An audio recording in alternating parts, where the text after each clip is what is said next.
The trade war between Canada and the United States has just escalated to a dangerous new level. Canada has officially announced a 25% retaliatory tariff on nearly $30 billion worth of U.S. imports, hitting industries across the board: steel, aluminum, computers, sports equipment, and cast iron products. But this is just the beginning.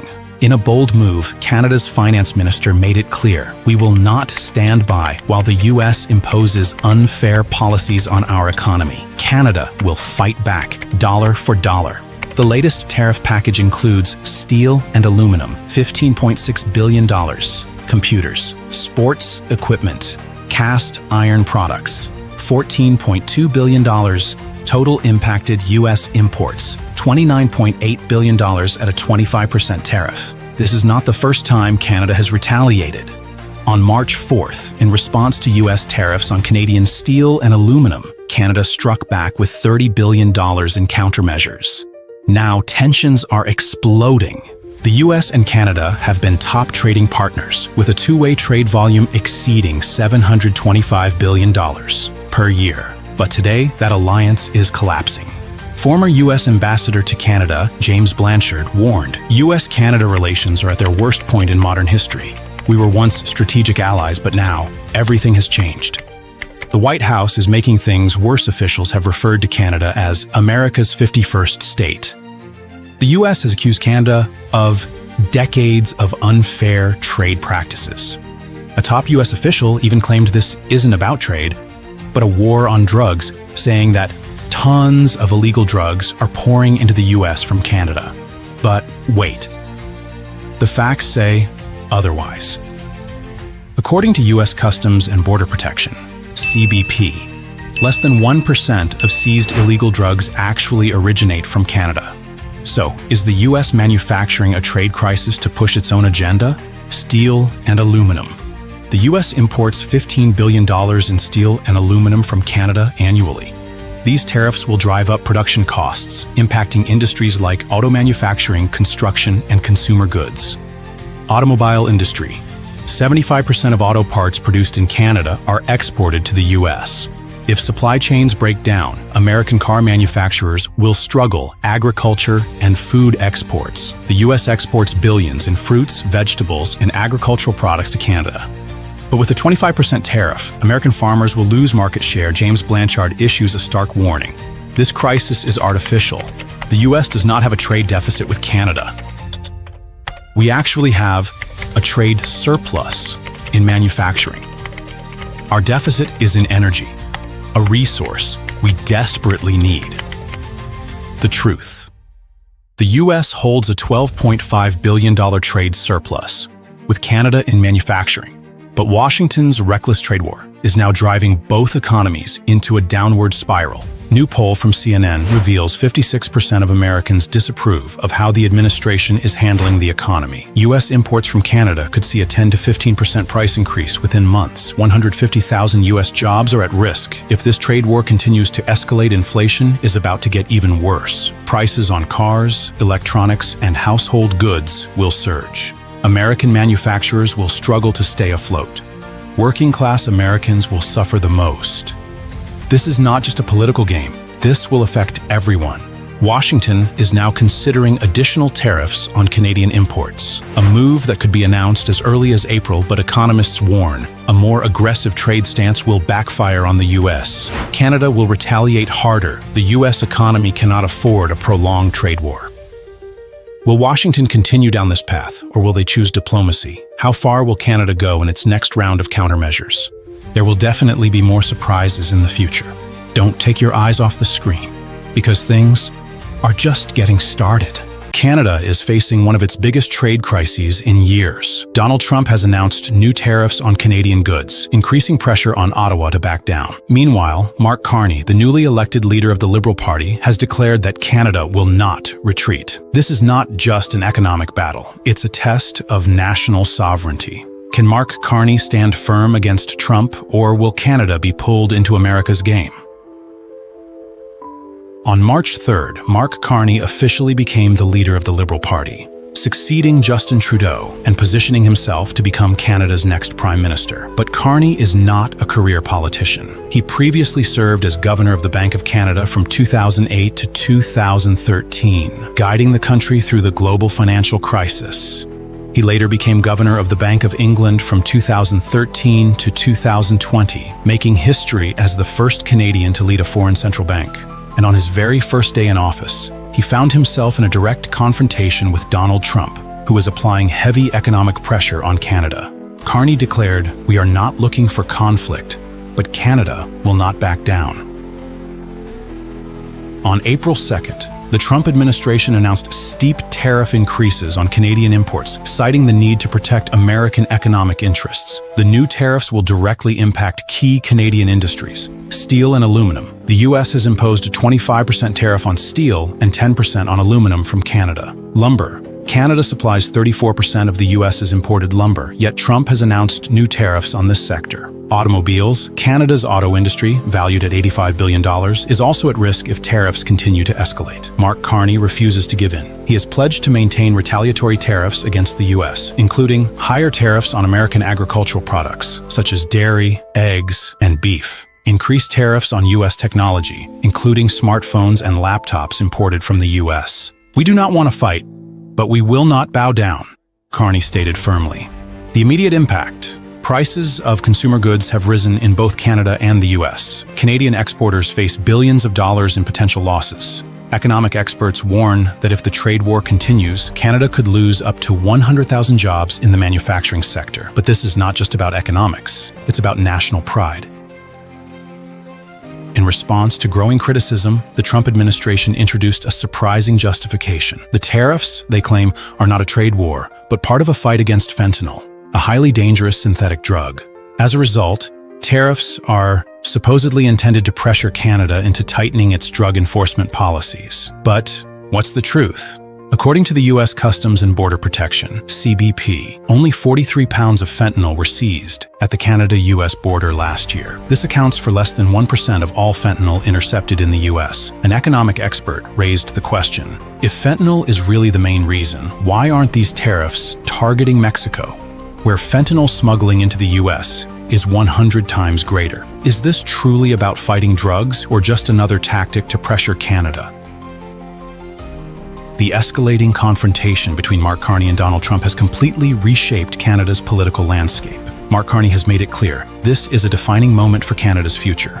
Will we stand tall or will we kneel? The Conservative Party, led by Pierre Poilievre, has seized the opportunity to attack Carney. Poilievre accuses Carney of being too weak to stand up to the U.S. He declared, "Carney isn't fighting for Canada. He's helping Trump take our jobs." The upcoming Canadian election will be a decisive battle. Will Canadians choose Mark Carney, the financial expert promising to defend Canada's sovereignty? Or will they support Pierre Poilievre, a hardline conservative with close ties to Trump? This is more than just an election. It's a confrontation over Canada's future. Will Canada hold its ground, or will it give in to U.S. pressure? U.S.-Canada trade war erupts. $30 billion in retaliatory tariffs immediately imposed. $125 billion more ready to hit the U.S. economy. Stocks plunging, U.S. businesses in panic. The U.S.-Canada trade war has exploded. Trudeau declares, Trump is trying to collapse Canada's economy to make us the 51st state of America. Is this just a trade dispute, or is there a deeper strategy at play? Trudeau strikes back. Don't let Trump's government fool you.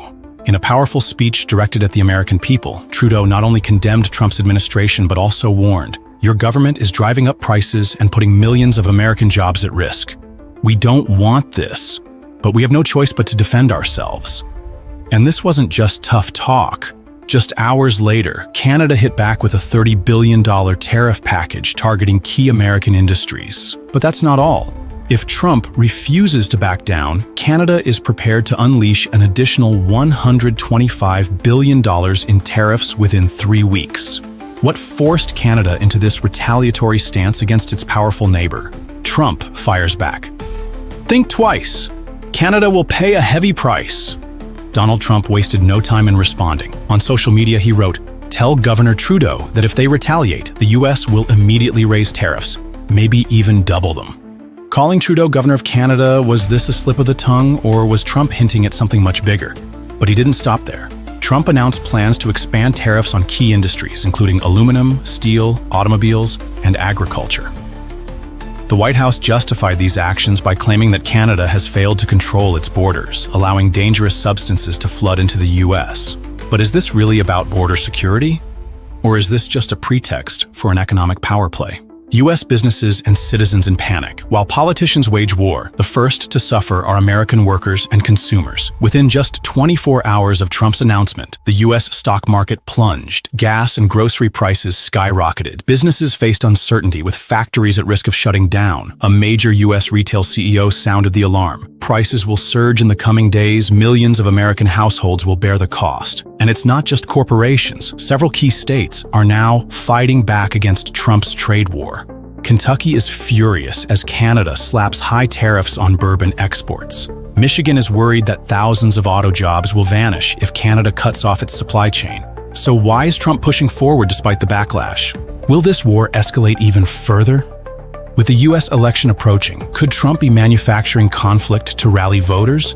But with Canada striking back and American markets in turmoil, is this truly the right move? 3 key questions now loom. 1. Will Canada escalate its retaliation? If Trump refuses to lift tariffs, Canada may impose even stricter trade restrictions, potentially cutting off U.S. access to vital resources. 2. Can Trump hold his ground as American businesses protest? If the situation worsens, pressure from major corporations like Ford, GM, and the agricultural sector may force him to reconsider. 3. Who will pay the highest price? Both American and Canadian citizens are already feeling the impact. Food, fuel, and essential goods are becoming more expensive. If this war drags on, both economies could suffer severe damage, and the U.S. may risk losing a key ally. Who will win this strategic showdown? Trump is betting on shock tactics and immediate economic pressure. Trudeau is relying on patience and a calculated counterattack. So which side has the upper hand? If the U.S. economy takes a hit quickly, Trump may face pressure to de-escalate. If Canada can't endure for long, Trudeau might be forced to negotiate on U.S. terms. Which scenario will unfold? Canada leaves the U.S., shifts trade to Europe. Why is this a big move? Europe once relied on Russia for 40% of its gas. But the Ukraine war changed everything. The EU is scrambling for new suppliers. But why not the US? Why is Canada the top choice? What happens if Canada leaves the US market? Europe cuts ties with Russian energy. But is the US the solution? Before 2022, nearly 40% of Europe's gas came from Russia. Germany was even more dependent, with 55% of its gas from Russian pipelines. Cheap and abundant, Russian gas seemed like the perfect deal. Then the Ukraine war erupted, reshaping Europe's energy landscape. As sanctions kicked in, Russian gas was cut off, forcing the EU to urgently find new suppliers. Their first choice? The United States. The US quickly stepped in, sending massive amounts of liquefied natural gas, LNG. By 2023, U.S. LNG exports to Europe soared by over 50%, preventing a full-blown energy crisis. But here's the problem. The U.S. isn't a stable trade partner. Under Donald Trump's America First policies, international trade became volatile. And if Trump wins the 2025 election, he could raise LNG export prices or impose new tariffs, making U.S. gas expensive and unreliable. The EU needs a safer, long-term solution, and that's where Canada steps in. Canada, the perfect alternative to the U.S. The U.S. isn't the only country capable of supplying energy to Europe. Canada is just as resource-rich, but far more reliable. What makes Canada the ideal partner? Abundant energy resources, oil and natural gas reserves ready for export. Stable trade relations with the EU. Unlike the US, Canada signed a free trade deal, CETA, with the EU in 2017. Predictable policies. Canada doesn't flip-flop on trade agreements like the US. Thanks to CETA, trade between Canada and the EU has skyrocketed. Total trade value has grown by 66% since 2017. Canadian exports to the EU have surged by over 46%. The EU needs a trustworthy supplier, and Canada is positioning itself as the go-to energy provider for Europe's future. Canada is tired of depending on the US. Now's the time to break free. For decades, 80% of Canada's exports went straight to the US. In 2023 alone, 90% of its crude oil exports were sold to its southern neighbor, bringing in $143 billion. But this also meant Canada was at the mercy of US trade policies. Under Donald Trump, the US repeatedly slapped tariffs on Canadian goods, from aluminum and steel to oil. And in February 2025, Trump imposed even harsher tariffs, driving up costs and hitting Canadian businesses hard. Canada knew it couldn't rely solely on the US anymore. In 2018, it launched a plan to diversify exports, aiming to increase non-US trade by 50% by 2025. Europe is the perfect alternative, but Canada is also expanding into Asia, particularly Japan and China. Oil and LNG projects, Canada's path to becoming an energy powerhouse. One of the biggest steps in Canada's shift away from the US is the LNG Canada project in British Columbia. Set to start exports in 2025, this project will deliver 1.8 billion cubic feet of natural gas per day. If expanded, output could double, making Canada a top global LNG supplier.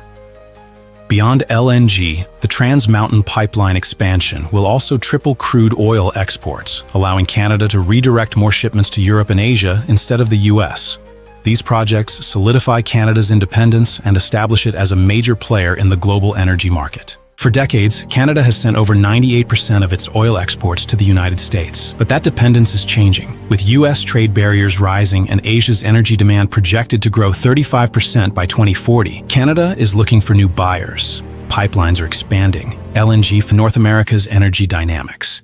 With the US projected to become a net oil importer again by 2030, losing a secure supplier like Canada could force Washington to rethink its energy policies. Will the US work to keep Canada as its primary supplier? Or will it impose new trade barriers?